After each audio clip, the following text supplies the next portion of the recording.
खवातीन के बाल निकाल लिए गए हैं। मियानी साहब का एक वाक़या कि पूरे बच्चे की लाश ही गायब हो गई। लाहौर के किसी भी कब्रिस्तान में चले जाएं, वहाँ पर जगह नहीं है। धर्मपुरे का लोकल कब्रिस्तान है, उधर 70,000 80,000 रुपये चार्ज करते हैं, जगह की कीमत भी लेते हैं। माँ जी कितनी कब्रें हैं ये टोटल? 5? हाँ, माँ ज्यादा कब्जा करने की कोई जरूरत नहीं। एक कब्र कितने साल के बाद उसके ऊपर नई डेड बॉडी दफनाई जा सकती है? 90 दिन के बाद बॉडी जो है वो ख़त्म हो जाती है। जब आप पक्की करके चले गए हो वो तो कब्जा हो गया। ज़िंदगी गुजारना मुश्किल होता जा रहा है, मरना उससे भी ज़्यादा मुश्किल होता जा रहा है। कोई आफत मुसीबत परेशानी आ जाए तो सबसे महफूज जगह मस्जिद होनी चाहिए। अगर मस्जिद मैसर नहीं है तो फिर कब्रिस्तान सबसे महफूज तरीन जगह है। कब्रिस्तान के हवाले से कि क्या प्रोसीजर होता है दफनाने के लिए? किसी का कोई घर का फ़र्द मर जाता है, फोत हो जाता है, वफात पा जाता है, तो सबसे पहले जो ज़रूरत है वो एक कब्रिस्तान में कब्र की है। और आज के दौर में कब्र की जगह मिलना भी बहुत मुश्किल हो चुका है। आप मुझे बताएं कि शरीयत के मुताबिक, इस्लाम के मुताबिक दफनाने के क्या कानून और ज़वाबित है और आज के ज़माने में क्या चल रहा है? हम सब जानते हैं कि दीन रहमत जो है उसके अंदर यानी जिंदों का जितना एहतराम पाया जाता है, दुनिया से चले जाने के बाद उस शख्स का एहतराम उससे कई गुना बढ़ जाता है। यानी ये वाहिद निज़ाम हयात है जो ज़िंदगी में भी एक दूसरे का एहतराम करने का हमें तरगीब और दर्स देता है। और दुनिया से चले जाने के बाद तो जो गैर मुस्लिम हैं उनकी भी मैयतों का एहतराम जो है वो हम पे वाजिब है। अल्लाह के महबूब रसूल सल्लल्लाहु अलैहि वसल्लम के सामने एक शख्स जो है वो इस अंदाज़ में जाता है कि जो गैर मुस्लिम है यहूदी, उसका जनाजा जाता है, आका करीम एहतराम में खड़े हो जाते हैं।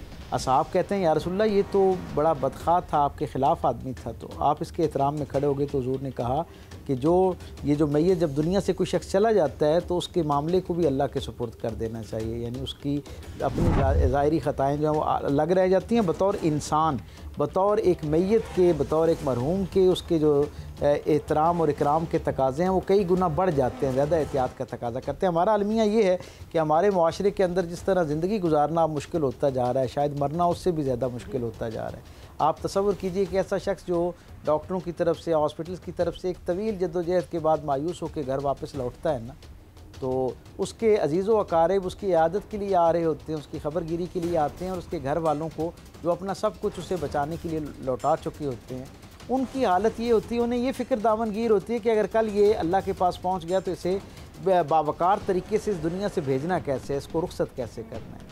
यानी तजहीज़ तकफ़ीन के जो मराहिल हैं वो इतने मुश्किल कर दिए गए कि शायद अब वो एक बाकायदा मुहिम बन गई है। और आम आदमी के अलावा अब जो आपका एक बावकार दरमियाने दर्जे का तबके का रहने वाला आदमी है उसके लिए भी ये मुश्किल होता जा रहा है। और अल्लाह के महबूब सल्लल्लाहु अलैहि वसल्लम की ज़िंदगी से तो हम तक ये बात पहुँचती है कि हुज़ूर के यहाँ तो जो गैर मुस्लिम हैं उनकी दुनिया से चले जाने के बाद भी उनकी मैयतों का इकराम होता हुआ नज़र आता है। और हमारे यहाँ यानी इस दर्जे की सफाकियत का एक माहौल बनता जा रहा है कि कब्रिस्तान में एक आदमी को तदफीन के लिए जगह मैसर नहीं आ रही होती, उसके लिए बाकायदा रकम देना पड़ रही होती है, असर रसूख इस्तेमाल करना पड़ रहा होता है, मिन्नतें करना पड़ रही होती हैं, तब जाके कहीं किसी खुश नसीब आदमी को जो है वो 2 गज़ ज़मीन जो है वो मैसर आती है जहाँ पर वो अपना यानी अल्लाह के सुपुर्द उसको करके उसका मामला जो है उसे आगे बढ़ाया जा सके।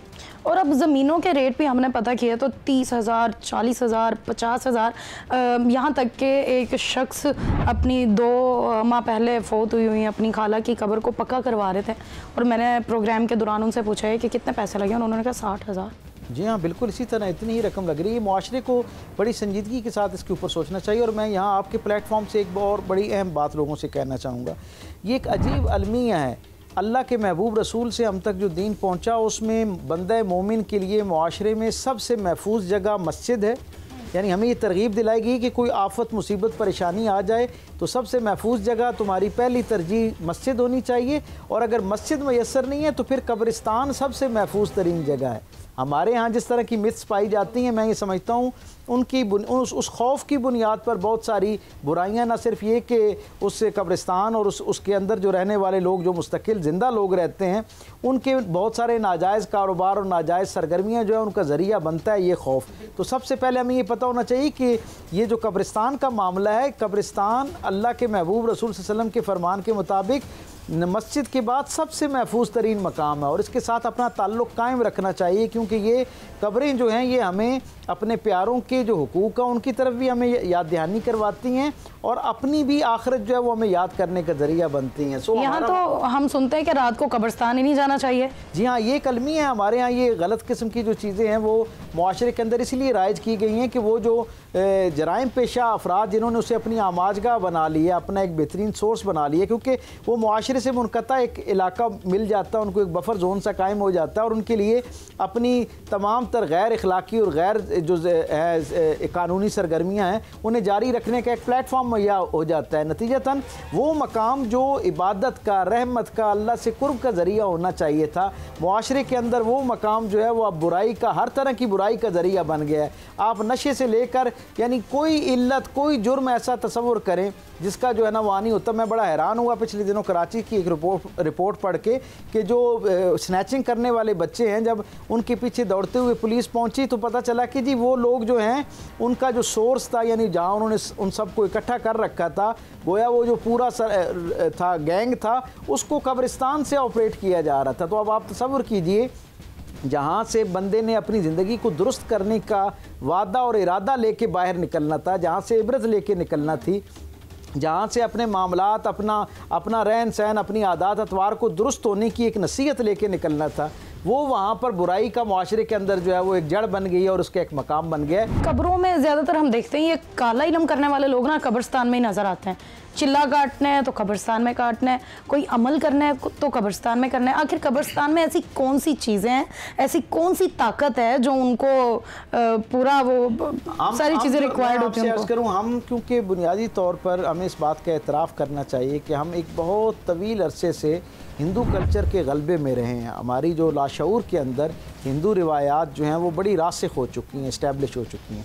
और ये जो माफिया है ना, ये जो जाली आमलीन का और ये जो इस तरह के तावीज़ दागे करने वाले और काला जादू और सफ़ेद जादू और नीला पीला जादू करने वाले लोग जो हैं, इन सब का मामला ये है कि ये पहले खौफ पैदा करते हैं और खौफ पैदा करने के बाद फिर आपकी मुश्किल बयान करके उस मुश्किल के हल के तौर पर उसका हल इस खौफ के साथ वाबस्ता कर देते हैं। इसका क्या मतलब है कि पहले कब्रिस्तान में जाना और वहाँ के माहौल से आपको खौफजदा किया जाता है। खौफजदा किया जाने के बाद अगला स्टेप क्या होता है कि वो आपको खौफ का शिकार करने के बाद आपकी मुसीबत का हल ये बताते हैं कि आपकी मुसीबत का हल इस कब्रिस्तान में मौजूद है। नतीजतन आपको खौफ का शिकार करके कब्रिस्तान से बाहर निकाल दिया जाता है और ख़ुद उस खौफ को कैश करवाते हुए वहाँ पर बेतुके किस्म के अमाल किए जाते हैं जिनका ना कोई फ़ायदा होता है और ना नुकसान होता है। एक बात हम सब कलमा गो हैं और हम सब ये जानते हैं, हमारी बुनियादी ईमान का जो हिस्सा है वो ये है और तकाज़ा है कि सारा खैर अल्लाह के हाथ में और सारा शर अल्लाह के हाथ में। सो ना खैर मेरी ज़िंदगी में अल्लाह के इज़्न के बगैर दाखिल हो सकता है, ना शर दाखिल हो सकता है। कब्रों की बेहुरमती भी बहुत की जाती है और मुख्तलिफ़ तरीके से की जाती है।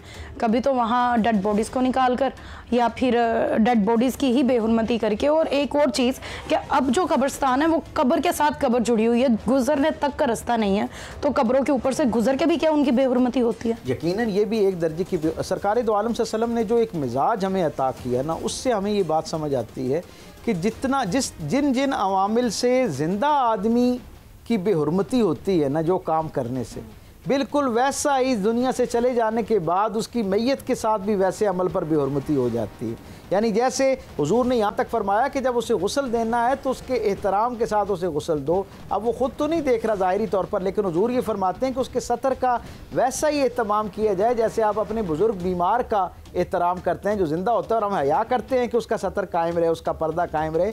इसी अंदाज में मैयत का पर्दा जो अगर वो कायम करने की तरगीब दिलाई जा रही है तो ये कैसे हो सकता है कि दुनिया से जाने के बाद हुजूर फरमाते हैं उसे पूरे वक़ार के साथ जो है वो कब्र में अल्लाह की अमानत समझ के उसे उतारा जाए और उसकी यानी इतनी एहतियात बरती जाए कि जितनी तकलीफ़ उसे दुनिया के अंदर धक्का लगने से या चोट लगने से महसूस होती है, उतनी ही तकलीफ़ उसे दुनिया से जाने के बाद उसके जिस्म को महसूस होती है।